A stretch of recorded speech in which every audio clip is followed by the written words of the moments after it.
सात रङ एउटै आकृति, हरेक दिन फरक प्रस्तुति। कार्यक्रम इन्द्रेणी।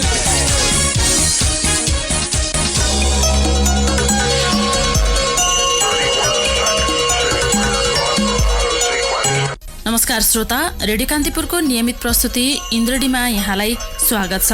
आज बिहिबार हामी आर्थिक गतिविधि समेटिएको इन्द्रेणी लिएर उपस्थित भएका छौँ। सदाझै आज पनि कार्यक्रममा हामी यो साताभरका प्रमुख आर्थिक समाचार, केही कृषि सम्बन्धी समाचार तथा समसामयिक विषयमा एउटा अन्तर्वार्ता प्रस्तुत गर्नेछौँ। कार्यक्रमको सुरुमा अब हामी प्रस्तुत गर्दैछौँ केही आर्थिक समाचारहरू। वित्तीय सेवा गुणस्तरीय बनाउन ठूला बैंकहरू मर्जर गर्नुपर्ने चर्चा चले पनि त्यो सरकारको प्राथमिकतामा पर्न सकेको छैन। आगामी आर्थिक वर्षको बजेट घोषणा हुने दिन नजिकिँदै जाँदा ठूला बैंक गाम्ने र प्राप्ति मेगा मर्जरबारे औपचारिक रूपमा एकपटक पनि छलफल नभएकाले सरकारको प्राथमिकतामा नपरेको विश्लेषण सुरु भएको छ। अर्थमन्त्री युवराज खतिवटा, राष्ट्र बैंकका गभर्नर चिरञ्जीवी नेपाल लगायत उच्च अधिकारीहरूले पटक पटक सार्वजनिक कार्यक्रममा मेगा मर्जर गरेर भए पनि वित्तीय संस्थाको संख्या घटाउने बताउँदै आएका छन्। यसबारे औपचारिक छलफल भने अझै सुरु भएको छैन। एक पूर्व बैंकरले भने मेगा मर्जर बारे न त राष्ट्र बैंकले बजेटका लागि दिएको सुझावमा उल्लेख छ, न सरकारले नै आन्तरिक तयारी गरेको छ। यसकारण मेगा मर्जर अहिलेलाई चिया गफको विषय मात्रै बनेको छ। यसअघि अर्थमन्त्री युवराज खतिवडाले सरकार अनुदान सहितको स्वैच्छिक मर्जरको पक्षमा रहेको बताउनु भएको थियो। मन्त्री खतिवडाले बैंक तथा वित्तीय संस्थालाई उचित प्रस्ताव लिएर आउन समेत आग्रह गर्नु भएको थियो। अहिलेको अवस्थामा ठूला बैंक बीच मर्जर गरेर संख्या घटाउन सके वित्तीय सेवाको गुणस्तर वृद्धि हुने भए पनि कसैले नेतृत्व दिन नचाहँदा यस्तो अवस्था आएको ती अधिकारीको गुनासो छ। लामो समयदेखि सम्पत्तिको भौतिक परीक्षण नहुँदा नेपाल विद्युत प्राधिकरणको करिब 1 खर्ब 75 अर्ब रुपैयाँ बराबरको सम्पत्ति अज्ञात अवस्थामा छ। प्राधिकरणको आन्तरिक लेखा परीक्षण प्रतिवेदनले आर्थिक विवरणमा सम्पत्तिका रूपमा उल्लेख गरिएको 2.25 खर्ब रुपैयाँ बराबरको सम्पत्तिको भौतिक परीक्षण लामो समयदेखि नभएको औल्याएको छ। प्राधिकरणको आर्थिक तथा प्रशासनिक विनियमावलीमा हरेक आर्थिक वर्ष सकिएको 2 महिनाभित्र सम्पत्तिको भौतिक परीक्षण गर्नुपर्ने व्यवस्था छ। प्राधिकरणले सो व्यवस्था विपरीत वर्षौंदेखि सम्पत्तिको भौतिक परीक्षण नगराएको प्रतिवेदनमा जनाइएको छ। प्रतिवेदनमा भौतिक परीक्षण नहुँदा प्राधिकरणको सम्पत्ति कति हो भन्ने यकिन हुन नसकेको टिप्पणी गरिएको छ। प्रतिवेदनमा भनिएको छ, सम्पत्ति, विद्युत प्राण र उपकरणको लामो समयदेखि भौतिक प्रमाणीकरण नहुँदा आर्थिक विवरणमा उल्लेख गरिएको 1 खर्ब 67 अर्ब 91 करोड 47 लाख बराबरको सम्पत्ति छ कि छैन भनी पुष्टि गर्न सकिँदैन। प्राधिकरणको जग्गा सम्बन्धी तथ्याङ्क पनि आर्थिक वर्ष 2069-70 देखि अद्यावधिक नगरिएको प्रतिवेदनमा जनाइएको छ। प्राधिकरणको कुल 31,707 रोपनी जग्गा मध्ये 1,881 रोपनी जग्गाको स्वामित्व भएको कागजपत्र प्राधिकरणसँग नभएको प्रतिवेदनमा औल्याइएको छ। लगानीको प्रक्रिया सहज बनाउन भन्दै सरकारले हिजोदेखि एकल बिन्दु सेवा केन्द्र सञ्चालनमा ल्याएको छ। उद्योग स्थापनाको अनुमति, दर्ता, विस्तारदेखि नियमनसम्मका सम्पूर्ण कामहरू एकै थलोबाट गर्ने लक्ष्यका साथ सरकारले एकल बिन्दु सेवा केन्द्र सञ्चालनमा ल्याएको हो। सेवा केन्द्रको उद्घाटन गर्दै उद्योग, वाणिज्य तथा आपूर्ति मन्त्री मातृका यादवले उद्योग दर्ताका लागि लगानीकर्ताले बेहोर्दै आएको शास्त्रीको अन्त्य भएको बताउनु भएको छ। प्रक्रिया झन्झटिलो हुँदा लगानी समेत निरुत्साहित भएको भन्दै निजी क्षेत्रले लामो समयदेखि एकद्वार प्रणालीको माग गर्दै आएका थिए। गत चैत 15 र 16 गते काठमाडौँमा भएको अन्तर्राष्ट्रिय सम्मेलनमा सरकारले व्यक्त गरेको प्रतिबद्धता अनुसार नै केन्द्र सञ्चालनमा आएको हो। एकल बिन्दु सेवा केन्द्रले औद्योगिक व्यवसाय ऐन 2073 तथा अन्य प्रचलित कानून बमोजिम उद्योग वा लगानीकर्ताले पाउने सेवा, छुट, सुविधा, सहुलियत वा प्रोत्साहन सरल एवं सहज प्रक्रियाबाट उपलब्ध गराउने मन्त्रालयले जनाएको छ। एकल बिन्दु सेवा केन्द्रमा उद्योग दर्ता, वातावरण, विदेशी विनिमय सहजीकरण, भिसा सहजीकरण, पूर्वाधारका 8 वटा युनिटहरू रहनेछन्। सरकारले आर्थिक वर्ष 2076-77 को नीति तथा कार्यक्रम मार्फत पनि एकल बिन्दु सेवा जेठ 1 गतेबाटै सञ्चालनमा ल्याउने घोषणा गरेको थियो। भैरहवामा निर्माणाधीन गौतम बुद्ध अन्तर्राष्ट्रिय विमानस्थल आयोजनाको काम हिजोदेखि पुनः सुरु भएको छ। निर्माण कम्पनीले पाउनुपर्ने भुक्तानी मध्येको 10 करोड रुपैयाँ पछि शोध भर्ना गर्ने गरी नागरिक उड्डयन प्राधिकरणलाई हिजो उपलब्ध गराएपछि काम सुरु भएको हो। यसअघि सिधै निर्माण कम्पनीको बैंक खातामा आउने गरेको थियो। गौतम बुद्ध अन्तर्राष्ट्रिय विमानस्थल आयोजना प्रमुख प्रवेश अधिकारीले ठेकेदारले पाउनुपर्ने 10 करोड रुपैयाँ तत्काल नेपाल नागरिक उड्डयन प्राधिकरणले पछि शोध भर्ना हुने गरी उपलब्ध गराएको बताउनुभयो। उहाँले भन्नुभयो, भुक्तानी पाउन साथ ठेकेदार कम्पनीका तर्फबाट सकारात्मक प्रतिक्रिया आएको छ। रोकिएका सबै काम सुरु भएका छन्। कम्पनीले मजदुर लगायत विभिन्न सप्लायर्सलाई भुक्तानी दिन नसकेर उत्पन्न अविश्वास र अन्यल पनि हटेको बताउनुभयो। रोकिएको धावन मार्गको अन्तिम पिचको काम पनि सुरु गरिएको छ। अर्थ मन्त्रालयले 70 करोड रुपैयाँको निकासा सोमबार आयोजनालाई दिएको थियो। एसियाली विकास बैंक अन्तर्गतको सो रकम ठेकेदार कम्पनीले पाउनुपर्ने थियो। पुनर्बीमा कारोबारबाट मुलुक भित्रिने भन्दा बाहिरिने रकम धेरै भएको देखिएको छ। पछिल्लो 5 वर्षमा पुनर्बीमाको कारोबार समेटेर बीमा समितिले गरेको अध्ययनले यस्तो देखाएको हो। अध्ययन प्रतिवेदनका अनुसार हरेक वर्ष बीमा कम्पनी मार्फत औसत 5 अर्ब 48 करोड रुपियाँ पुनर्बीमा शुल्कका लागि बाहिरिँदै गएको छ। यो गत 5 वर्षको औसत तथ्याङ्क हो। सोही अवधिमा बीमा दाबी भुक्तानी बापत विदेशी पुनर्बीमा कम्पनी मार्फत 4 अर्ब 49 करोड रुपियाँ भित्रिएको देखिन्छ। उल्लेखित तथ्याङ्कका आधारमा नेपाल हरेक वर्ष बीमा बापत करिब 48.5 करोड रुपियाँ नोक्सानमा परेको छ।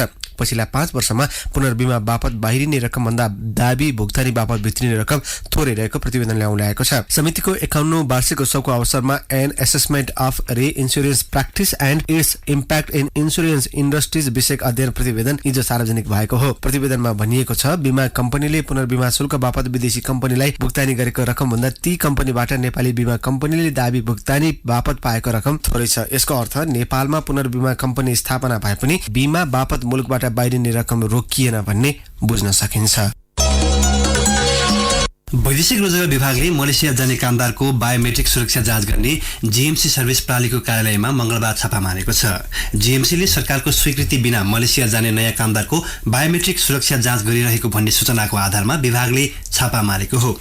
कामदारको सुरक्षा जाँच गरेपछि मात्रै भिसा प्रक्रिया सुरु हुन्छ। सरकारले मलेसियातर्फ नयाँ कामदारको स्वीकृतिको प्रक्रियालाई पूर्ण रूपमा रोकेको छ। विभागका महानिर्देशक विष्णु कुमार भूषालले जनवरी 1 देखि अहिलेसम्मको सबै रेकर्डहरू माग गरिएको बताउनुभयो। जीएससीले काठमाडौँ स्थित मलेसियन दूतावासको अनुमति लिएर मात्रै रेकर्डहरू हेर्न दिने भन्दै 1 दिनको समय मागेको छ। प्रहरीका अनुसार कम्पनीका सञ्चालक गोविन्द थपलिया फरार सूचीमा छन्। शक्ति केन्द्रको आडमा उनलाई पक्राउ गरिएको थिएन। गत कार्तिकमा श्रम सम्झौता भएपछि मात्रै यो कम्पनीले वैधानिकता पाएको थियो। सेवा दिए बापत कम्पनीले कामदारसँग 3200 शुल्क लिने गरेको थियो। अर्थमन्त्री युवराज खतिवड़ाले चालू आर्थिक वर्षमा सरकारले चाहे अनुसार पुँजीगत खर्च गर्न नसकेको स्वीकार गर्नुभएको छ। पुँजीगत खर्च गर्न नसक्नु सबैको चासोको विषय भएको प्रसंग उठाउँदै उहाँले आगामी वर्षमा यो अवस्थामा सुधार आउने प्रतिबद्धता जनाउनु भयो।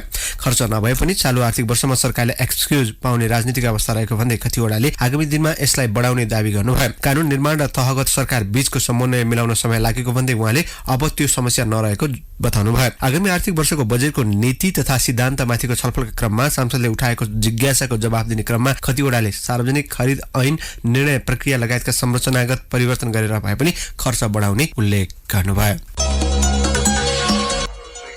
साताभरका प्रमुख आर्थिक समाचारपछि कार्यक्रममा अब प्रस्तुत छ केही कृषि सम्बन्धी समाचारहरू। रासायनिक मलको हाहाकार भइरहेका बेला विराटनगर स्थित साल ट्रेडिङ कर्पोरेसन लिमिटेडको सिकारहुलेको गोदामबाट लाखौं मूल्यको मल गायब भएको छ। सरकारले अनुदानमा उपलब्ध गराउँदै आएको 2167 बोरा रासायनिक मल भण्डारण गरिएको गोदामबाट हराएको हो। साल ट्रेडिङको गोदामबाट 1882 बोरा युरिया, 247 बोरा डीएपी र 38 बोरा पोटास गरी 2167 बोरा रासायनिक मल हराएको साल ट्रेडिङ कर्पोरेसन केन्द्रीय कार्यालयले जनाएको छ। हराएको मलको मूल्य 19,07,350 रुपियाँ पर्छ। सो प्रकरणमा साल ट्रेडिङ कोशिका इन्चार्ज दिलचन्द्र राईलाई स्पष्टीकरण सोधिएपछि केन्द्रीय कार्यालयले वैशाख 2 मा 3 महिनाका लागि निलम्बन गरेको छ। साल ट्रेडिङले विराटनगर, सोनापुर र इटहरीमा गरी 10 वटा गोदाममा मल भण्डारण गर्छ। रासायनिक मल राखिएको 10 वटा गोदाम हेर्ने जिम्मेवारी पाएका राईलाई गोदामबाट मल हराएपछि गत माघमा केन्द्रीय कार्यालयले स्पष्टीकरण समेत सोधेको थियो। साल ट्रेडिङ कर्पोरेसन लिमिटेडबाट 400 सहकारीलाई अनुदानको मल बिक्री वितरण गर्दै आएको छ। अहिले चैते धान, मकै, उखु, तरकारी खेती लगायतका बालीमा रासायनिक मलको आवश्यक छ। मल अभावमा कृषकहरू महँगो मूल्यमा भारतबाट तस्करी गरिएको कम गुणस्तरको मल प्रयोग गर्न बाध्य छन्।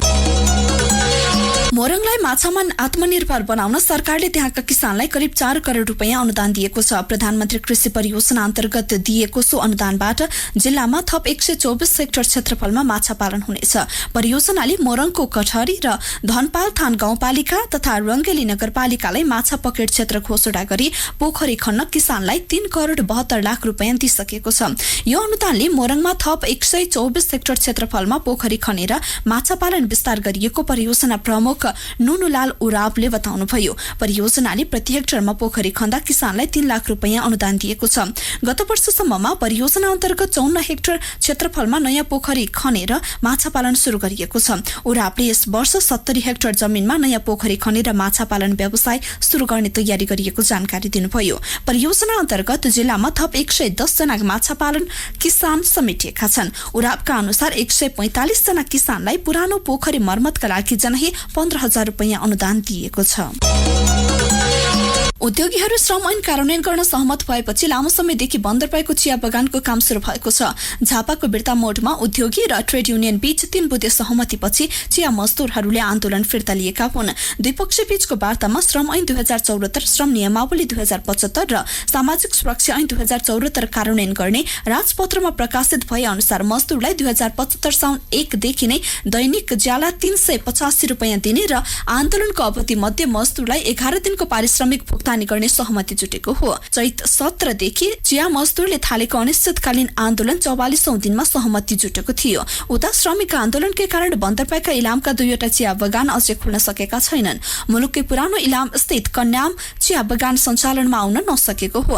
व्यवस्थापनले ती बगानमा कम आमदानी हुने भन्दै सरकारले तोकेको सेवा सुविधा दिन नसक्ने अडान राखेको श्रमिक नेता दीपक तामाङले बताए। आन्दोलनका कारण इलाम र कन्यामका 300 श्रमिक समस्यामा छन्। ताप्लेजुङका फतलालुङ गाउँपालिका स्थित विभिन्न गाउँमा केही दिन यता लगातार जसो चौरी मरेका छन्। घाँस खान नरुचाउने, बसेको ठाउँबाट नउठ्ने र हिँड्दा थरथर काम्ने लक्षण देखिएपछि बिरामी भएको 8 देखि 11 दिनभित्र चौरी मरेको स्थानीयले बताए। केही महिना यता ओलाङसुङ गोलाका 40वटा चौरी मरेको वडाध्यक्ष छेतन शेर्पा भोटेले बताउनुभयो। उहाँका अनुसार 380 वटा चौरी भएको याङमाका मात्रै 8वटा मरेका छन्। ओलाङसुङ गोलामा 32 वटा मरे। मौबाट लगायत खर्कमा पुर्याएका चौरी मरेका हुन्। यसरी मर्न थालेपछि गोठमा पुगेका पशु स्वास्थ्य कर्मीको टोलीले औषधि खुवाउने, सुई लगाउने र भिटामिन दिने काम गरेका छन्। फतलालुङ गाउँपालिकाका नायब पशु सेवा प्राविधिक बीपी घिमिरेले कमजोरी र चिसोका कारण मरेको पाइएको बताउनुभयो। उहाँले भन्नुभयो, बाहिरबाट दाना, घाँस, भिटामिन ल्याएर दिनेको मरेको पाइएन।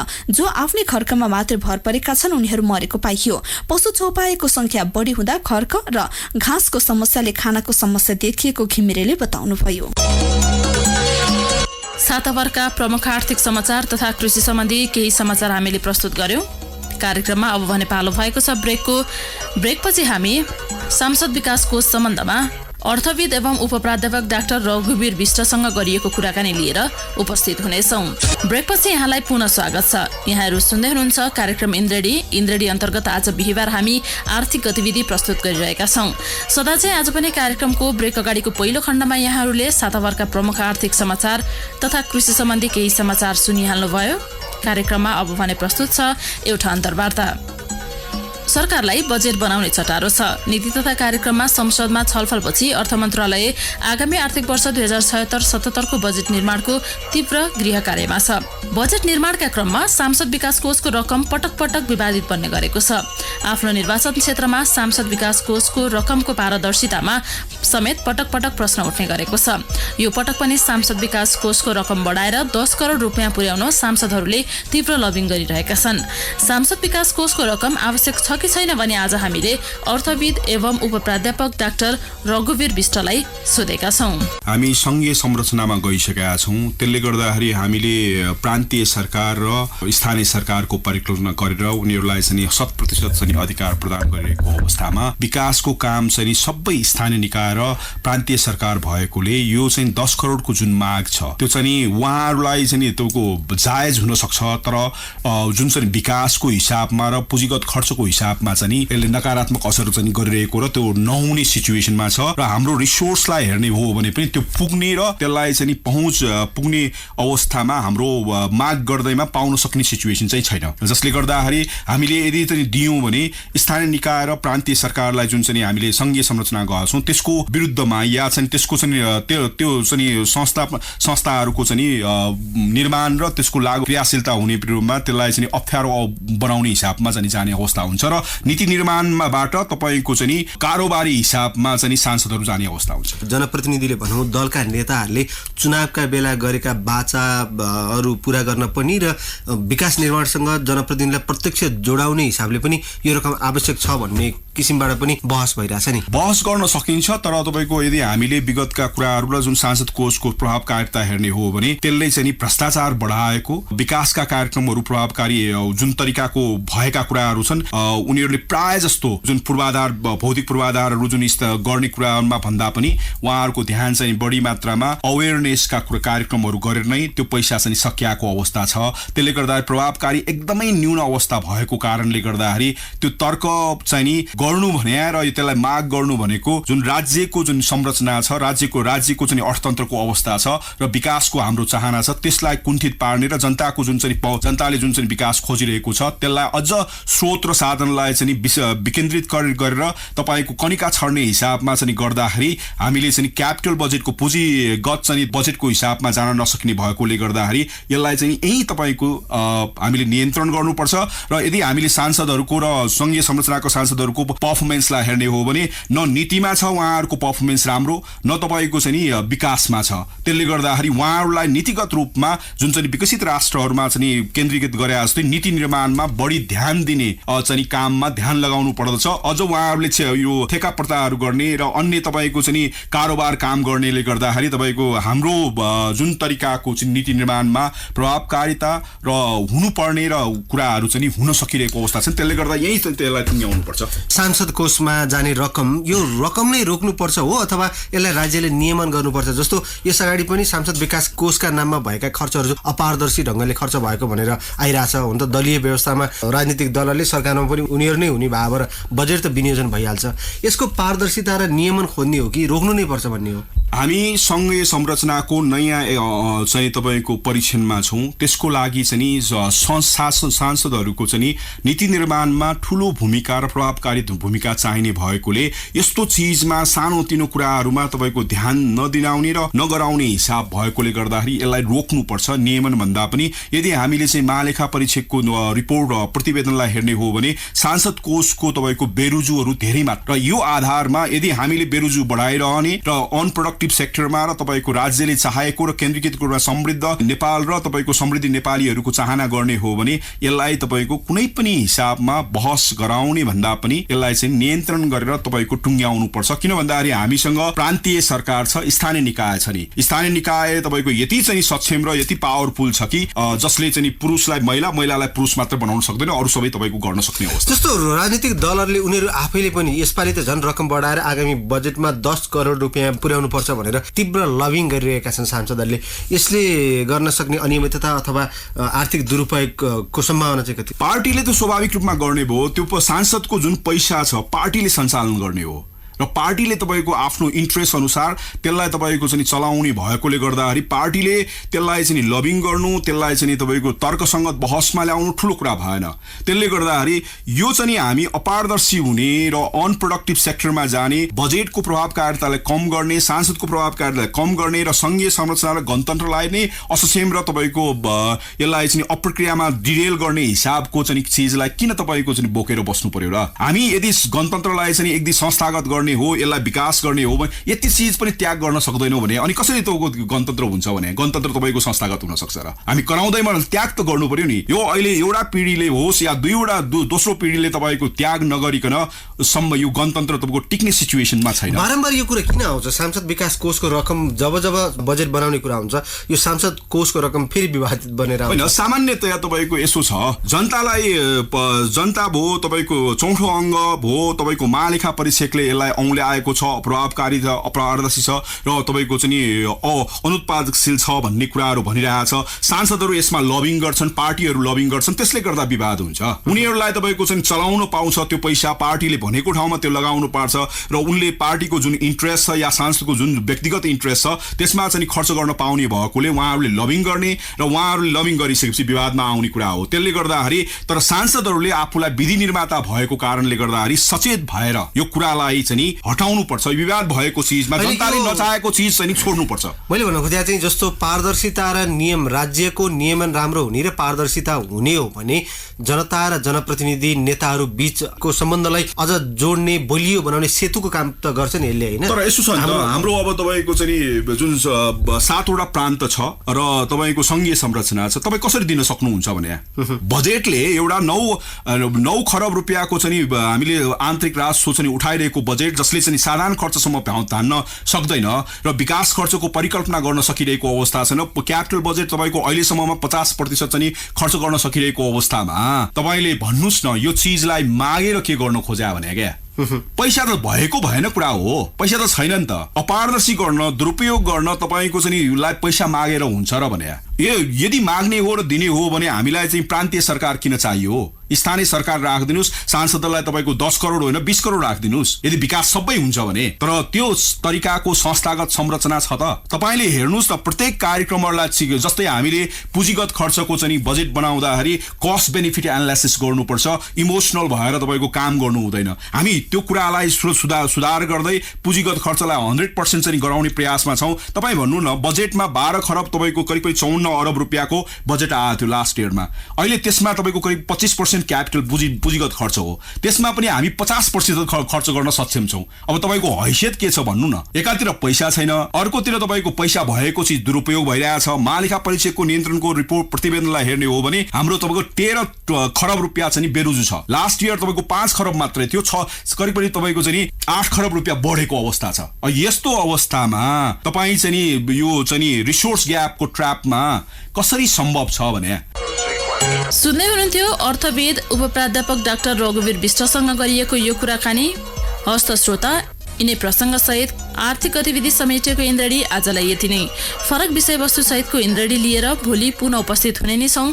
तबसम्म न्युज डेस्कका सम्पूर्ण सहकर्मी सहित अनिल र म प्रतीक्षा बिदा हुन्छौँ। नमस्कार, शुभरात्रि।